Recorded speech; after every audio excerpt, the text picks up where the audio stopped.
Bueno, buenas tardes. El tema que vamos a tratar el día de hoy es vacunación en las diferentes etapas de la mujer. Mi nombre es Yesid Fabián Mantilla y quiero empezar hablando sobre la situación en particular que compete a la vacunación en las diferentes etapas de la mujer debido a que existen bastantes hitos que se trabajan desde todo el ámbito de la comunidad y una de las cosas que se tiene muy en mente es que se cree que la vacunación es solo para los pacientes pediátricos, pero esto no es así. La vacunación es muy importante en las diferentes etapas de vida y como dice la diapositiva, en cada etapa de la vida la vacunación es muy importante. Conforme vayamos desarrollando nosotros la presentación del día de hoy, veremos que la vacunación en las diferentes etapas de la mujer ha permitido hacer una disminución bastante considerable en algunas patologías que representan una de las cargas de enfermedad más importantes en nuestro país. Y es importante que nosotros sepamos que existen varias situaciones que nos hacen pensar a nosotros que hay contraindicaciones para llevar a cabo la vacunación. Y una de esas, por ejemplo, de las que más se piensa actualmente es que las personas que tienen fiebre de bajo grado, por debajo de 38,5 grados centígrados, no están o no tienen indicación para vacunarse. La historia de familiares de tener algún tipo de reacción adversa o de algún evento adverso asociado con una inmunización previa, pues no implica que la persona que va a vacunarse desarrolle como tal ese tipo de situación en particular. La historia o el antecedente de eventos convulsivos, el uso de tratamientos antibióticos, el tratamiento con medicamentos tópicos, inmunosupresores como los inmunocorticoides y demás, algunas enfermedades crónicas como el hecho de tener atopía, de tener asma o dermatitis atópica hace pensar que las personas no son candidatas a poder vacunarse, pero esas son unas ideas que se tienen erradas con respecto a la vacunación. De hecho, estas personas por su misma condición de inmunosupresión de base que les confiere estas enfermedades crónicas hacen que sean, por el contrario, mayor candidatas o candidatas idóneas para poder vacunarse por el alto riesgo que tienen de enfermedades infecciosas asociadas a esta patología. Entonces, una de las cosas más importantes que quiero dejar claras en esta charla del día de hoy es que situaciones como estas que les acabo de mencionar son, por el contrario, indicaciones para que la mujer se vacune. Cuando nosotros hablamos de un proceso infeccioso y cuando, digamos, hablamos de vacunas, nosotros tenemos que saber que la gran mayoría, por no decir la totalidad de todas las vacunas que nosotros aplicamos en este momento es para poder combatir enfermedades infectocontagiosas. Son enfermedades producidas por agentes microscópicos que al llegar a nuestro organismo cursan con un cuadro característico que se puede dividir en varias fases. Como pueden ver aquí en la diapositiva, cuando nosotros tenemos contacto con un agente infeccioso, nosotros entramos en un periodo que se denomina prepatogénico. En ese periodo prepatogénico existe el primer contacto con el agente infeccioso y este empieza a replicarse, a reproducirse en las diferentes células que nosotros tenemos en nuestro organismo, entrando a un periodo patogénico cuando ya se alcanza un umbral de detección, ya sea del microorganismo como tal o de respuesta inmune que se desencadena frente a este agente patógeno. Cuando ya se alcanza un mínimo de concentración de ese microorganismo en nuestro organismo, podemos entrar en una fase de manifestaciones clínicas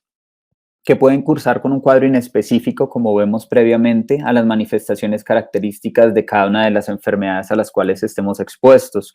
Entonces, ese periodo inespecífico generalmente se da con síntomas generales, cuadros de fiebre, mialgias, artralgias, pasando a un cuadro específico que ya varía dependiendo del tipo de agente infeccioso al que nos estemos enfrentando. En el caso, por ejemplo, un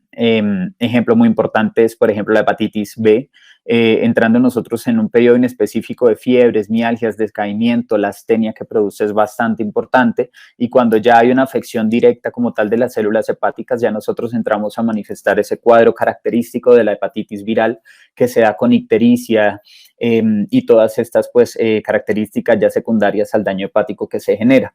¿Y cuáles son esos tres posibles desenlaces que se pueden presentar frente a una enfermedad infecciosa? Uno es la muerte, cuando no se logra compensar como tal ese proceso de depuración microbiológica. Dos, cuando hay una fase de cronicidad. Aquí hablamos que ya se establece una relación simbiótica con el microorganismo y eso aplica principalmente para infecciones que más adelante pudieran representar riesgo para desarrollar enfermedades mucho más complejas, como por ejemplo, y nuevamente menciono la hepatitis B. El hecho de tener hepatitis B crónica hace que la persona tenga muchísimo más riesgo de desarrollar cáncer hepatocelular. La infección por el VPH, en esta se desarrolla cronicidad y con esto las mujeres se encuentran en muchísimo mayor riesgo de desarrollar cáncer de cuello uterino. O el tercer escenario que podemos nosotros presentar posterior a esa fase en la cual hay resolución de los síntomas es la curación, cuando ya el organismo como tal depura completamente la infección, se resuelve y queda una huella inmunológica que podemos detectar nosotros a través de la formación de los anticuerpos. Y es allí donde nosotros queremos lograr ese impacto con la vacunación, ya que lo que queremos nosotros hacer en última instancia es poder generar una memoria inmunológica, ya sea de tipo celular o de tipo humoral, que nos permita a nosotros poder protegernos de esa infección en el momento en el que entremos en contacto de manera natural con este agente infeccioso. Desde el Ministerio de la Protección Social existen muchas políticas que se han venido desarrollando para poder combatir las infecciones inmunoprevenibles en las mujeres y una de ellas, la más importante, es esta política de promoción y prevención de, en especial la infección por el virus del VPH y la prevención del cáncer de cuello uterino. Esa política se llama Que Vivan las Mujeres, que fue lanzada en el año 2013 por parte del Ministerio de la Protección Social a la cabeza del presidente Juan Manuel Santos. A través de las políticas que pues se establecen por medio de estos trabajos desde el Ministerio de la Protección Social, nosotros contamos con uno de los programas ampliados de inmunización más importantes en toda Latinoamérica. Digamos que pues esa es una de las características más importantes con las que cuenta nuestro plan ampliado de inmunización, y es que es un esquema, cuenta con unos esquemas de vacunación bastante completos, y esto sale a partir del planteamiento de unas estrategias de desarrollo que lo que buscan es básicamente disminuir el impacto que tienen desde el punto de vista de morbilidad y mortalidad esas enfermedades que con el hecho de vacunarse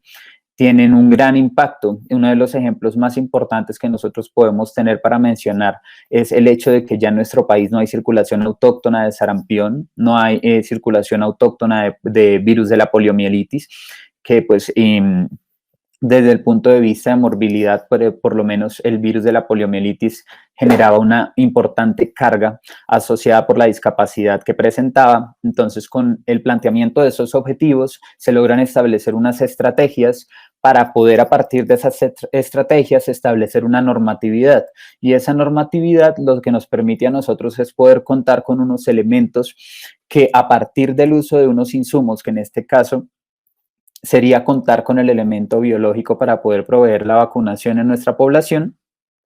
contar también con sistemas de información que permitan la divulgación y la distribución de esos elementos como tal para poder hacer conocer a la población que la vacunación es una de las medidas más importantes para poder prevenir tanto la morbilidad como la mortalidad asociada a estas enfermedades inmunoprevenibles, y a través de canales de comunicación que permitan como tal hacer llegar toda esa información de la manera más asertiva y más exacta, basado completamente en la evidencia científica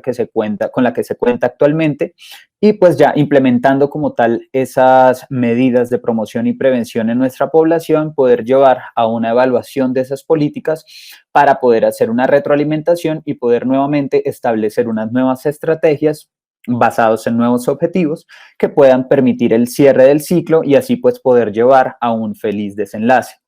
Pero para nosotros poder saber cómo utilizamos nosotros estas medidas de protección desde el punto de vista de vacunación e inmunización, tenemos que conocer que existen varios tipos de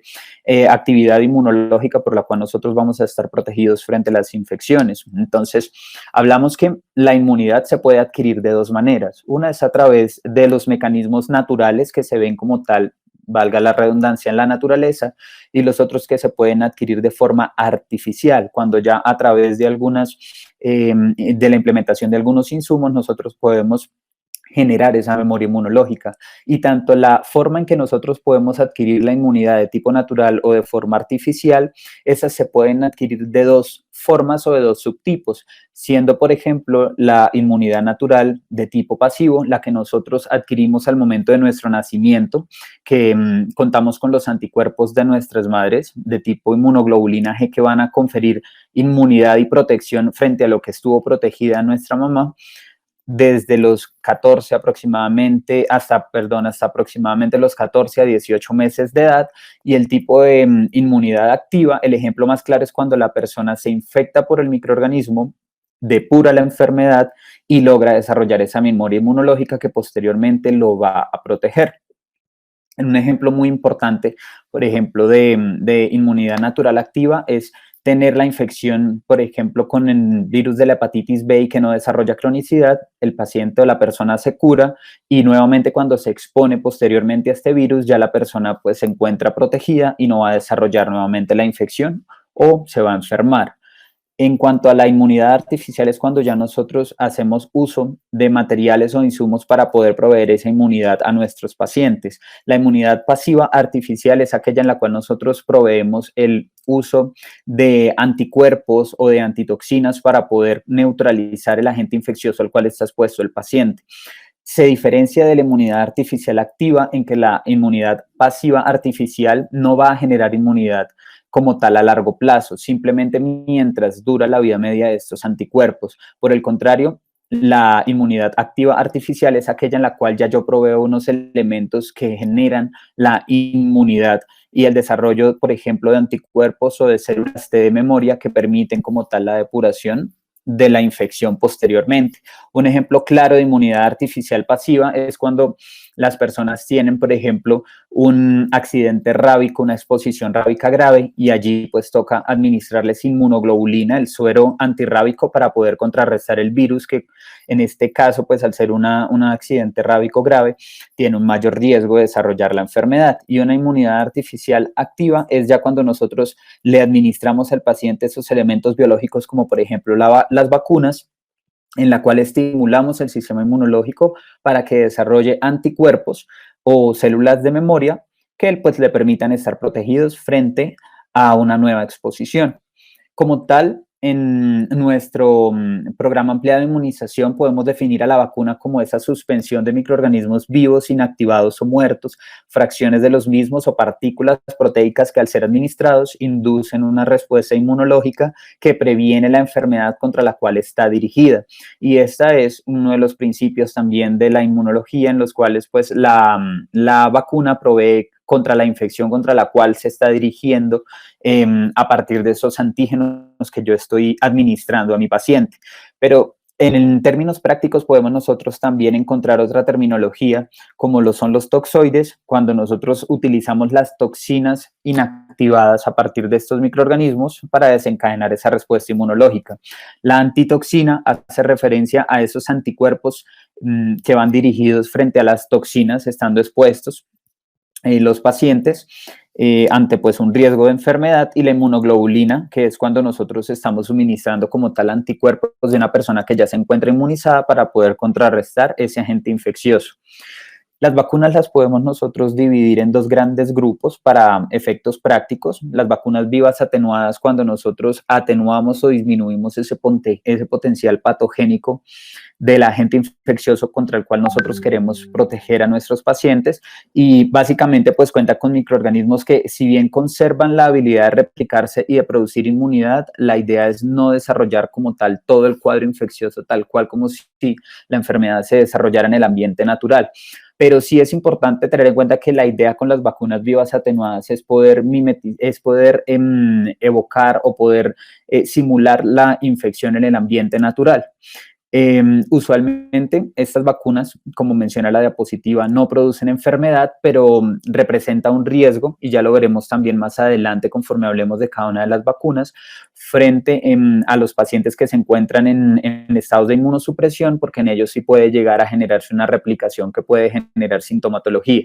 Y las vacunas inactivadas son aquellas que se encuentran fabricadas a partir de microorganismos, ya sean enteros o fracciones de los mismos, pero que en este caso sí ya nosotros no estamos ante el riesgo de poder desarrollar la enfermedad porque este microorganismo ya ha perdido completamente su potencial patogénico. Dentro de estas vacunas inactivadas nosotros podemos configurar también los toxoides, ya que los toxoides pues son simplemente esas fracciones o toxinas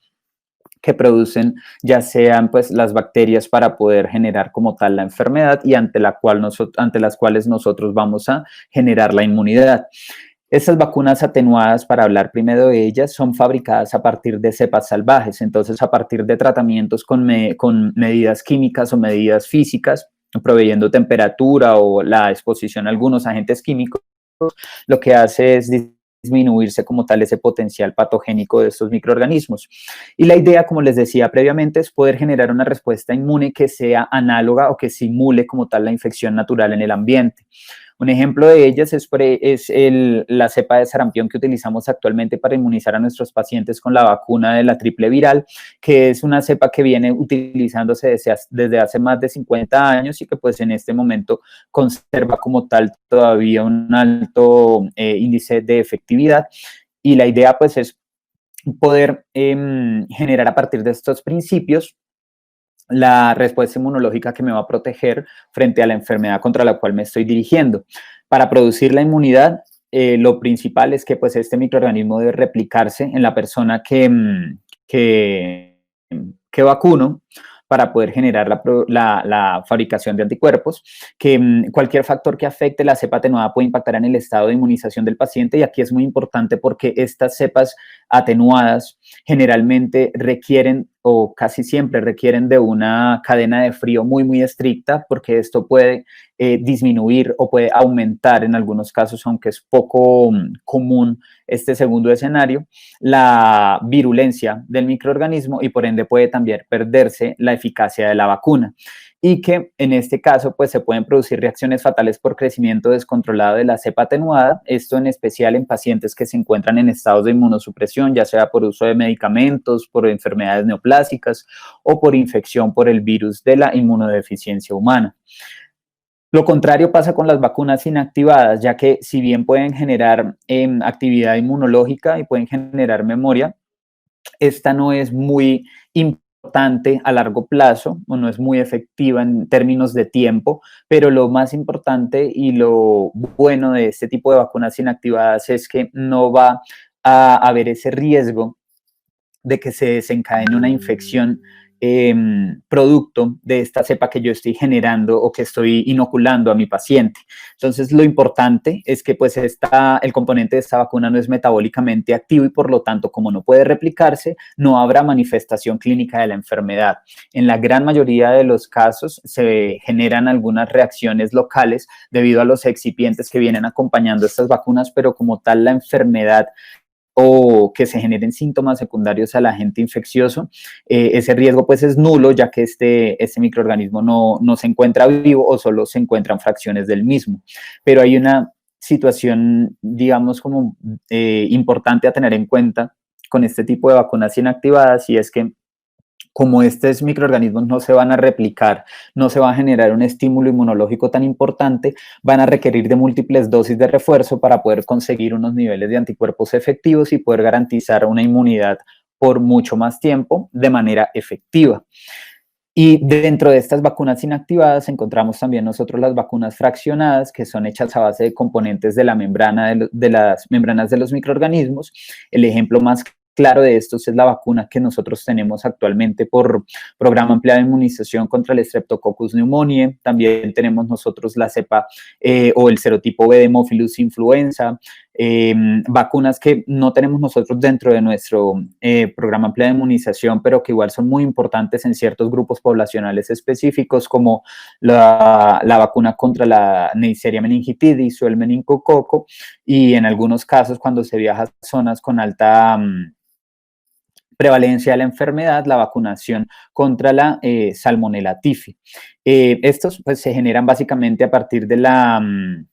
purificación de algunas cadenas de carbohidratos que están en la pared de las bacterias contra las cuales voy a vacunar, y una de las formas con las cuales podemos nosotros generar una respuesta inmunológica mucho más importante es a partir de la conjugación. Como estamos nosotros utilizando unos fragmentos de carbohidratos que no son tan inmunógenos como si lo son las proteínas, lo que hacemos nosotros es unir esos fragmentos de azúcar a algunos péptidos para poder generar una respuesta inmune que vamos a denominar T dependiente, es decir, mediada por linfocitos T, y que me va a generar una respuesta inmunológica de memoria y por ende me va a aumentar el tiempo de protección.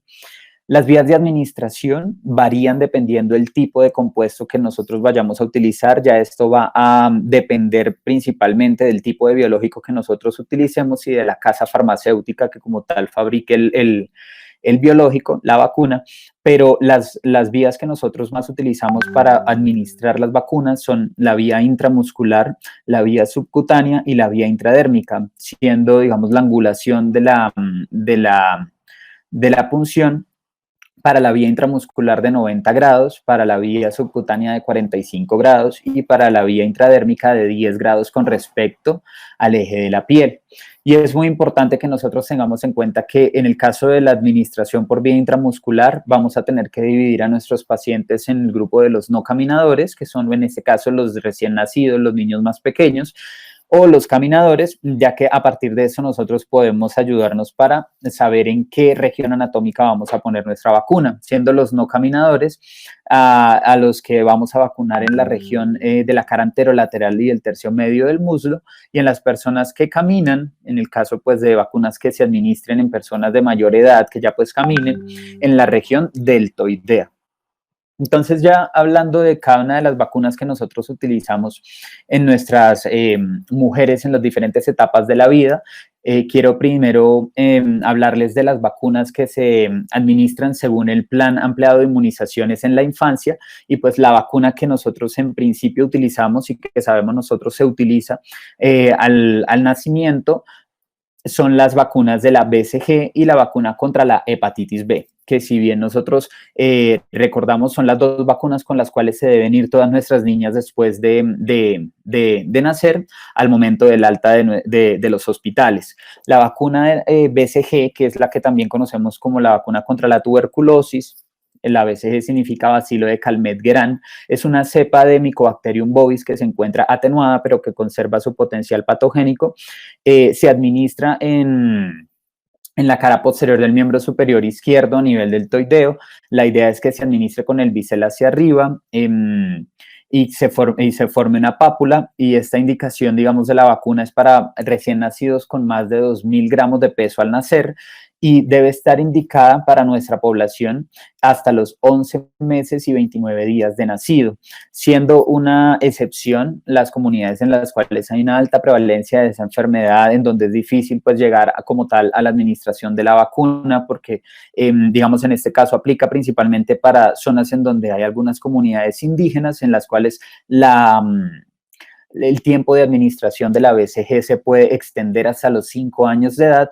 haciendo la claridad de que la dosis va a depender dependiendo de la edad en la cual nosotros estemos administrando la vacuna. De 0 a 1 año vamos a administrar 0.05 mililitros de la vacuna, y de 1 año a 5 años de edad 0.1 mililitro. Esta vacuna no es que proteja como tal contra la tuberculosis. La persona que se vacuna tiene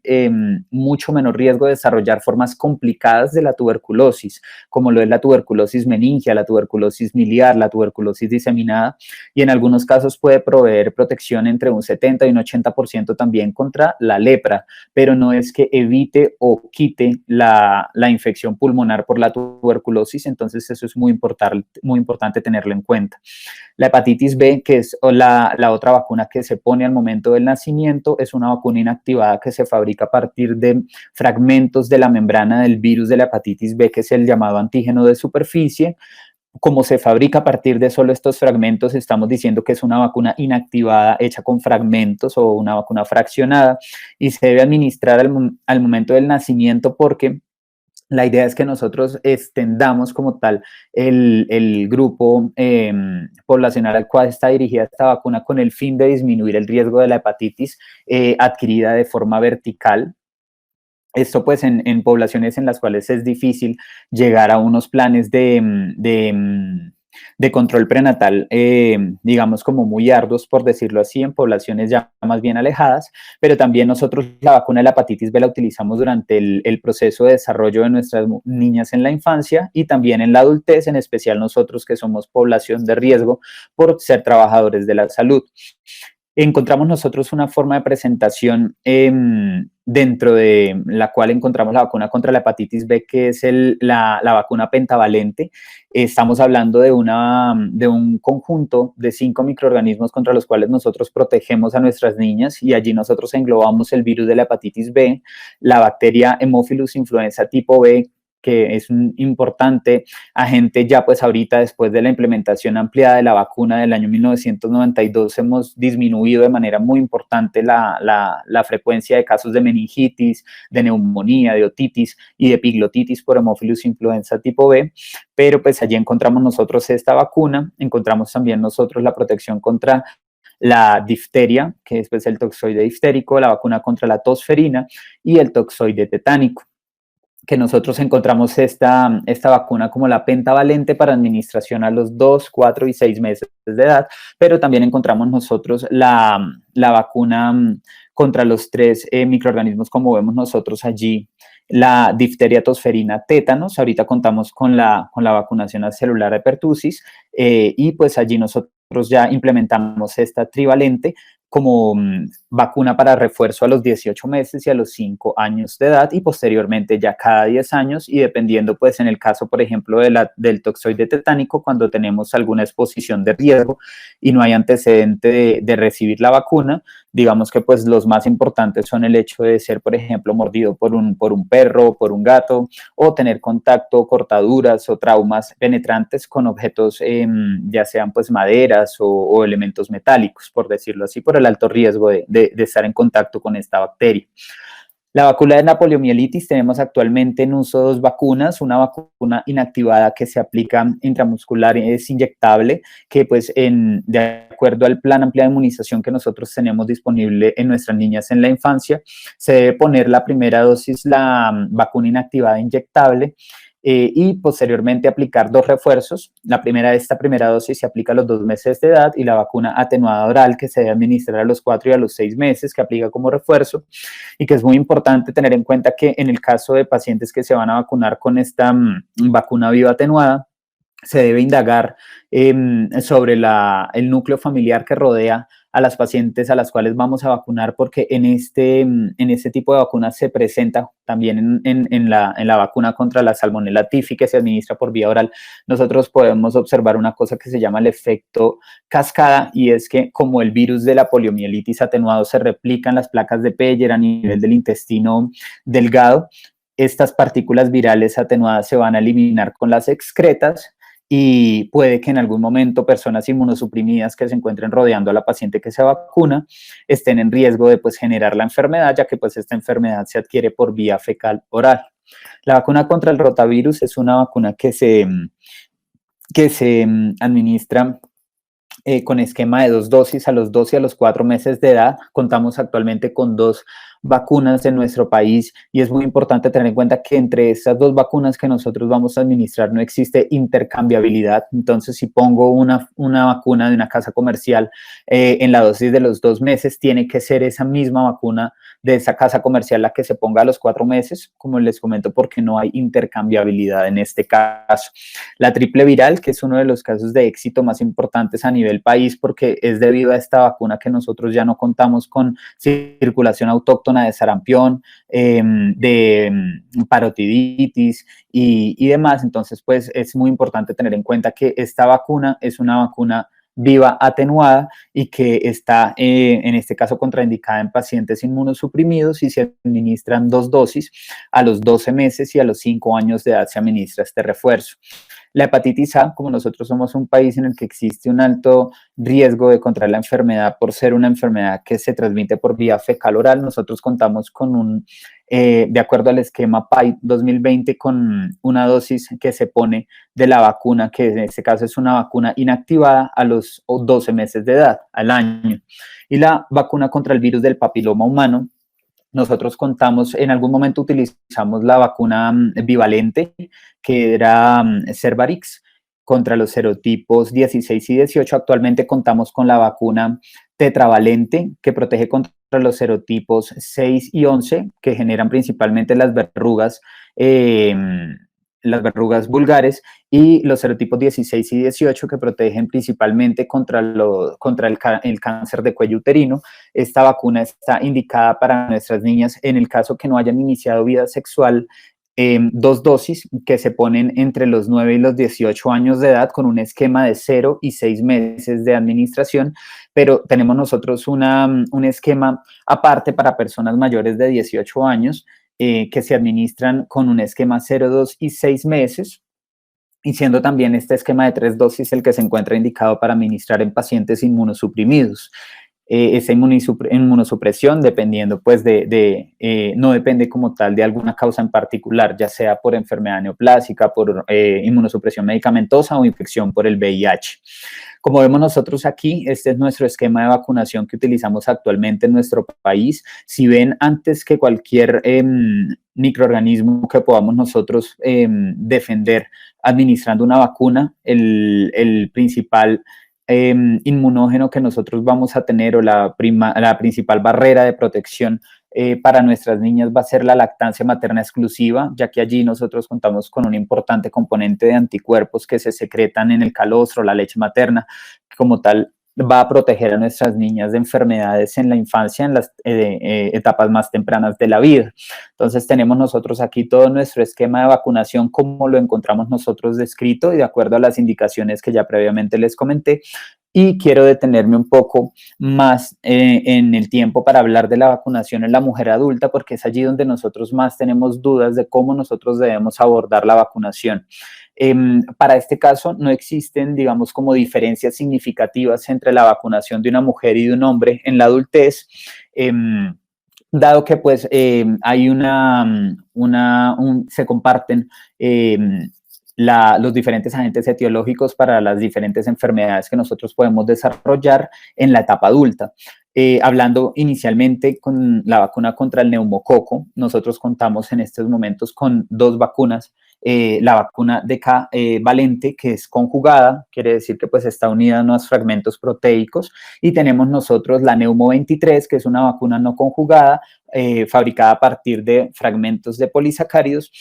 Y la razón de nosotros implementar esta vacunación en ciertos grupos poblacionales, como vamos a ver ahorita más adelante, es por el hecho de que el Streptococcus pneumoniae es el principal agente etiológico bacteriano de las neumonías adquiridas en la comunidad de nuestro país, como podemos ver con algunos datos en algunos trabajos originales que encuentran que el aislamiento de esta bacteria se puede encontrar hasta en un 50% de los pacientes que ingresan a los servicios por diagnóstico de neumonía adquirida en la comunidad, y que no es raro también nosotros tener en algunos casos infecciones mixtas, en especial con agentes atípicos como el micoplasma o la clamidia. Como les comentaba, tenemos nosotros 2 posibilidades para vacunar a nuestros pacientes. Tenemos una vacuna hecha a partir de polisacáridos y una vacuna hecha a partir de fragmentos conjugados con proteínas. La que nosotros actualmente tenemos en nuestro país no es la Prevenar 13, es la vacuna decavalente, que protege contra 10 serotipos, no contra 13. Y pues digamos que la indicación que nosotros tenemos actualmente en nuestro país es que todo adulto mayor de 65 años debe vacunarse. El esquema que nosotros implementamos para nuestros pacientes adultos es poner idealmente siempre una vacuna conjugada, ya que con ello yo estimulo de manera muy fuerte la respuesta inmunológica. A las 8 semanas después de vacunar con la vacuna conjugada, debo suministrar una vacuna de polisacáridos, en este caso la Neumo 23, y luego doy una dosis de refuerzo a los 5 años, y ya pues con esto queda completo el esquema de vacunación para una mujer adulta contra neumococo. Se ha hablado de algunos grupos de riesgo y por ello también hay unas indicaciones relativas para la vacunación de pacientes entre los 19 y los 64 años de edad, que son aquellos que tengan antecedentes de condiciones que puedan inmunosuprimir o generar un mayor riesgo de neumonías, como lo son los pacientes alcohólicos, pacientes con consumo de tabaco importante, pacientes con alteración estructural de la vía respiratoria que predispone mucho más a desarrollar infecciones respiratorias, como lo son los pacientes que tienen asma, EPOC. También se cuentan los pacientes con fibrosis quística, algunos pacientes que tienen enfermedad renal crónica, la falla cardíaca, la diabetes mellitus, estados de inmunosupresión como pacientes con VIH o que tienen cáncer, y en especial los pacientes asplénicos, ya que ellos, pues, por tener un defecto de su inmunidad celular y del complemento, tienen una dificultad mucho mayor para destruir bacterias encapsuladas, y por ello, pues, que en estos pacientes que tienen asplenia, ya sea funcional o asplenia anatómica, esté indicada la vacuna contra microorganismos encapsulados, como lo son el neumococo, el meningococo, el Haemophilus influenza tipo B, entre otros. Como les comentaba, la diferencia que existe entre una vacuna hecha de polisacáridos y una vacuna conjugada es que la vacuna conjugada, yo voy a unir ese polisacárido a un fragmento proteico con el fin de estimular una respuesta inmune de tipo T dependiente, que me va a generar unas células de memoria específicas y que en últimas va a estimular a las células plasmáticas para desarrollar unos anticuerpos de manera constante en el tiempo y proveer una temporalidad muchísimo más extendida de la inmunidad. Y pues nosotros podemos ver cómo después de administrar nosotros, según el esquema de vacunación, iniciando nosotros con una vacuna conjugada y posteriormente una vacuna hecha de polisacáridos, un aumento exponencial en la cantidad de anticuerpos de opsonino-fagocitosis, que en últimas es lo que yo quiero lograr con la vacuna contra el neumococo. En cuanto a la vacuna contra el herpes zóster, es importante que nosotros sepamos que, bueno, el herpes zóster es ocasionado por el mismo virus que produce la varicela, es el mismo virus varicela zóster. Nosotros inicialmente nos infectamos por el virus de la varicela y desarrollamos una enfermedad generalizada que se llama la varicela como tal, pero nosotros podemos entrar en esa fase de portadores asintomáticos que a futuro vamos a generar una reactivación de ese virus en forma de infección localizada, que es lo que ya nosotros conocemos con las lesiones que generalmente dan en el tórax, dan generalmente hacia el lado derecho, en los dermatomas torácicos, que se conocen como herpes zóster o culebrilla.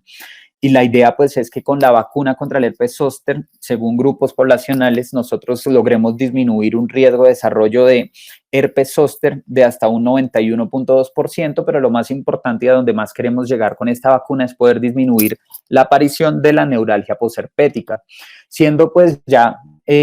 conocidos los factores de riesgo para el desarrollo de este herpes zóster, como lo son la edad avanzada, la inmunosupresión y el sexo femenino, y esta es la razón por la que toda mujer adulta, ya pues con lesión que para este caso mayores de 50 o de 60 años, y como tal el estado inmunológico que tenga, sea pues vacunada contra el herpes zóster. Importante que pues el herpes zóster se desarrolla en aproximadamente el 30% de las personas durante toda la vida.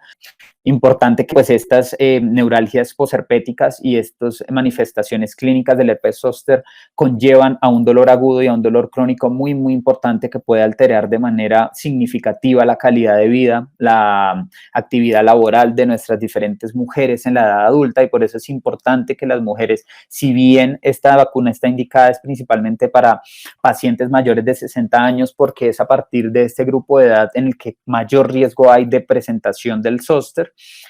Son mujeres pues muy activas en algunas poblaciones muy específicas, e incluso son las mujeres cabezas de hogar y que velan por el bienestar de nuestros niños. Entonces es muy importante tener en cuenta que esta vacuna también la debemos implementar con el fin de disminuir estas complicaciones posherpéticas. La idea es que nosotros inicialmente nos infectamos por el virus varicela zóster, desarrollamos ese cuadro sintomático generalizado que conocemos y que generalmente se desarrollan durante la infancia, y posterior a esto nosotros generamos un estado de latencia en el cual el virus se encuentra dormido, entre comillas, y posteriormente por estados de inmunosupresión, por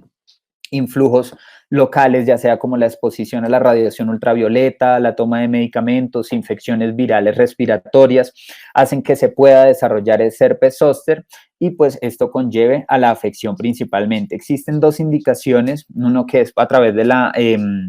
las guías o las recomendaciones americanas, que hablan de pacientes mayores de 60 años deben estar vacunados contra el herpes zóster, y la Asociación Europea de Medicamentos habla de pacientes que son mayores de 50 años. Actualmente en nuestro país nosotros solo tenemos para vacunar a nuestros pacientes la vacuna Zostavax, que es una vacuna hecha a partir de virus vivos atenuados de la varicela zóster, solo que la diferencia que existe con la vacuna contra la varicela es la carga antigénica que estoy yo administrando en nuestros pacientes, siendo la vacuna Zostavax una alta carga de virus varicela zoster la que yo le pongo a mi paciente, pero estamos esperando que ingrese a nuestro país la vacuna Shingrix, que es hecha a partir de partículas del virus de la varicela zoster con el fin de disminuir el riesgo de reactivación en pacientes inmunosuprimidos. Muy importante que pues es en los pacientes de mayor edad en los que vamos nosotros a ver el mayor riesgo. Esta vacuna está totalmente contraindicada en los pacientes inmunosuprimidos de cualquier índole, sea que estén utilizando corticoides, que sean infectados por el VIH. Y pues una razón importante o una cosa muy importante que tenemos que tener en cuenta con esta vacuna es que el paciente que se va a vacunar contra el herpes zóster tiene que tener inmunidad contra el virus varicela zoster previamente. Tenemos que tomar anticuerpos y verificar que el paciente ya haya estado expuesto al virus varicela zoster de manera natural, siendo la vacuna contra la varicela una contraindicación para administrar esta vacuna, digamos en el caso la vacuna Zostavax, que es la viva atenuada. Para el caso de la vacuna contra la influenza, sabemos que esta vacuna se distribuye en nuestro país más o menos entre los meses de abril a junio, abril a julio, que es pues cuando llega ya la vacuna desarrollada previamente contra los tipos que pues ya han estado circulando en el ambiente, y nosotros pues básicamente tenemos que garantizar que nuestras niñas se encuentren vacunadas a partir del sexto mes de nacimiento. Se puede garantizar una dosis adicional a los 7 meses, pero es importante tener en cuenta que después de este tiempo se debe administrar o garantizar una segunda dosis entre los 13 y los 23 meses de edad, y ya posteriormente cada año, pero pues especialmente en grupos de riesgo, ya que esta enfermedad provee una efectividad de un 80% contra el desarrollo de formas complicadas de la influenza. Esta vacuna no previene como tal el resfriado o previene las gripas, como nosotros escuchamos por allí en la población de manera pues muy común, ya que esta vacuna lo que hace es proteger contra las formas complicadas de la influenza, ya sean las neumonías, las meningitis, las encefalitis y demás. Entonces lo que queremos nosotros es evitar este grado de complicaciones. Es una vacuna que se fabrica a partir de virus que es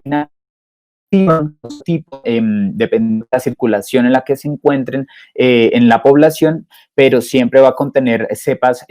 para proteger contra cepas H1N1, H3N2 y contra influenza tipo B. La indicación actualmente es que sea administrada en pacientes mayores de 60 años, por ser ellos los que tienen mayor riesgo de presentar formas complicadas de infección por influenza, y los niños entre los 6 y los 23 meses, y ya dependiendo del grupo,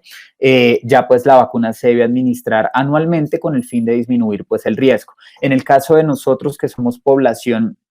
que tiene contacto con pacientes, población profesionales de la salud, tenemos nosotros que tener en cuenta que debemos vacunarnos siempre, no solo por protegernos a nosotros, para evitar las neumonías por influenza y demás, sino también para nosotros evitar ser esos portadores que puedan eliminar el virus. Pero en el caso de nuestras mujeres y pues de la población en general, esta vacuna se debe administrar en la adultez, porque cuando esta infección por el virus de la hepatitis B se cronifica, como sucede principalmente en la infancia, pero pues en un 5% puede suceder en la población adulta, esta infección puede conllevar a unos 20, 30 años el desarrollo de cirrosis y posteriormente el desarrollo de carcinoma hepatocelular. Si nosotros podemos, podemos nosotros contemplar de manera práctica el hecho de vacunar a los pacientes contra el virus de la hepatitis B o contra el virus del papiloma humano, estamos hablando de vacunas contra el cáncer, porque estamos previniendo, por un lado, cáncer hepático y por el otro lado, con la vacuna del VPH, el cáncer de cuello uterino. Entonces podemos nosotros decir objetivamente que tenemos en este momento vacunas contra el cáncer. Se fabrica, como les decía, esta vacuna a partir de estos antígenos que se encuentran en la membrana externa del virus, en la membrana más externa sí, del virus, se denomina antígeno de superficie, y nosotros solo estamos expuestos a este antígeno, y la idea pues es desarrollar esos anticuerpos que vamos a tomarlos de forma cuantitativa, y esto es un detalle muy importante, porque a partir de la cantidad de anticuerpos que nosotros tengamos, podemos nosotros definir el esquema que vamos a implementar en nuestras mujeres para vacunar. Nosotros, la idea es que nosotros tengamos el esquema de vacunación al momento del nacimiento con la primera dosis de recién nacidos. La niña le dan salida desde su hospital, luego completa el esquema PAI a los 2, 4 y 6 meses y esa inmunidad tiende a durar aproximadamente entre 10 y 15 años, aunque ya hace más o menos unos 4, 3 años se ha pues generado cierto debate con la verdadera interpretación de ese recuento de anticuerpos, porque pues se considera actualmente que en algunos casos no es que sea muy, digamos, como se correlacione directamente la cantidad de anticuerpos con la verdadera protección inmunológica que brindan estos anticuerpos, ya que pues en la gran mayoría de los casos esos anticuerpos, si bien pueden bajar o pueden estar por debajo del umbral, al momento de estar expuestos al virus nuevamente, estos anticuerpos se elevan de manera muy considerable hasta el punto de poder proteger contra el virus de la hepatitis B. Pero para efectos prácticos y como a las entidades a las cuales, por ejemplo, quieren entrar a trabajar y demás, nos van a pedir o les van a pedir a nuestras mujeres el carnet de vacunación o les van a pedir el título de anticuerpos. La idea es que siempre se pida el título de anticuerpos, más no la vacunación, porque si nosotros partimos del principio fisiológico, lo que hacemos nosotros es vacunar, pero con la vacuna nosotros no estamos asegurando como tal que el paciente, o en este caso nuestra paciente, nuestra mujer adulta, esté desarrollando inmunidad. La forma de saber si realmente nuestra mujer está protegida es tomando los niveles de anticuerpos en sangre y así pues ya estamos totalmente seguros de que realmente se desarrollaron los anticuerpos para proteger. Si tenemos unos anticuerpos cuantitativos menores de 10 unidades por mililitro, la idea es brindar un esquema de vacunación completo, que para el caso de la mujer adulta aplica un esquema de vacunación de 0 días a ese momento, al mes y a los 6 meses. Ese debe ser el esquema completo con 3 dosis. Si los niveles de anticuerpos se encuentran entre los 10 y los 100 unidades por mililitro, debemos brindar una única dosis de refuerzo y listo. Y si los anticuerpos se encuentran por encima de 100 unidades por mililitro, simplemente se debe hacer seguimiento nuevamente para verificar cómo se comportan esos niveles de anticuerpos. Entonces, es muy importante con la hepatitis B no solo pedir el carnet de vacunación, sino pedir los niveles de anticuerpos para corroborar que de verdad la mujer está protegida contra este virus. Y en el caso de la fiebre amarilla, ya para ir terminando, sabemos nosotros, pues muy importante los que hemos tenido la oportunidad de viajar a zonas en donde pues nos exigen a nosotros el famoso carnet amarillo con la vacunación contra la fiebre amarilla. Tenemos que pues saber que la vacuna contra la fiebre amarilla es una vacuna viva atenuada que tiene unas particularidades. Inicialmente se decía que la vacuna debía administrarse con unas dosis de refuerzos de cada 10 años, pero ya actualmente se sabe que con una única dosis que se puede suministrar al año de vida de nuestras bebés, ya se provee inmunidad que en estos momentos se está registrando de más de 40 años, entonces con una única dosis que se reciba ya es más que suficiente. Desde el año 2016 la Organización Mundial de la Salud dijo, solo vamos a pedir que se suministre una dosis de vacuna contra la fiebre amarilla, entonces con una única dosis ya es más que suficiente. Pero recordar que esta vacuna no se debe administrar en pacientes inmunosuprimidos, no se debe administrar en menores de 6 meses de edad por el riesgo de complicaciones asociadas a la activación como tal de este virus, en pacientes timectomizados por el estado de inmunosupresión, en mayores de 60 años por el riesgo de desarrollar ya sea enfermedad viscerotrópica a nivel hepático, a nivel esplénico o neuroinfección asociada al virus de la fiebre amarilla. Y no la quise incluir en la diapositiva porque es una contraindicación relativa, pero en las mujeres embarazadas está contraindicada excepto que haya un importante riesgo de exposición. Por ejemplo, una mujer embarazada que vaya a viajar a zonas en donde hay una alta carga de enfermedad. En nuestro continente americano, la carga de la fiebre amarilla, la verdad, es muy, muy baja, representa entre un 2 y un 5% de la cantidad de fiebre amarilla que hay reportada en el mundo, pero sí en el África subsahariana es en donde más encontramos carga de enfermedad. Entonces, si una mujer embarazada va a viajar a zonas como por ejemplo el África subsahariana, Guinea-Bissau, Senegal y demás, en donde hay una alta carga de esta enfermedad, en este caso sí convendría más bien aplicar la vacuna, porque es mucho mejor presentar como tal la enfermedad asociada a un virus atenuado que presentarla como tal por una cepa salvaje. Simplemente para recordarles, y este es un cuadro que quiero tomar de las guías de inmunización para pacientes adultos que pues podemos fácilmente extrapolar porque aquí se incluyen también el grupo poblacional de las mujeres, como nosotros debemos suministrar las vacunas a nuestras mujeres en la etapa adulta, que es en donde más nosotros podemos llegar a tener dudas. Entonces, pues básicamente para recordarles que la vacunación no es solo una medida de prevención en la infancia, sino que también en la adultez. Y ya para recordarles y para terminar, quisiera dejarles estas 3 preguntas que suelen acompañar en la gran mayoría de charlas que yo doy sobre inmunización y vacunas, y es que los efectos secundarios de la vacunación son peores que en la enfermedad. Eso es completamente falso. La idea es que pues con la vacunación nosotros prevengamos la carga de enfermedad, la mortalidad asociada a las enfermedades infectocontagiosas. La segunda pregunta que también me hacen muy frecuentemente es: siendo adulto, ¿puedo vacunarme para prevenir una enfermedad? Sí, tal cual sí. La vacunación no es solo una medida solo implementada para niños. Y la tercera, que el virus de la influenza produce un simple resfriado. No, porque en la gran mayoría de los casos me dicen: es que yo me vacuno contra la influenza, eso me da una gripa y solo me va a proteger contra una gripa y solo un resfriado. No, la idea de la vacuna contra la influenza es poder disminuir el riesgo de neumonías, de infecciones complicadas por el virus influenza. Entonces, pues aquí les dejo estas reflexiones y estas recomendaciones, y no siendo más, con esto me despido. Muchísimas gracias.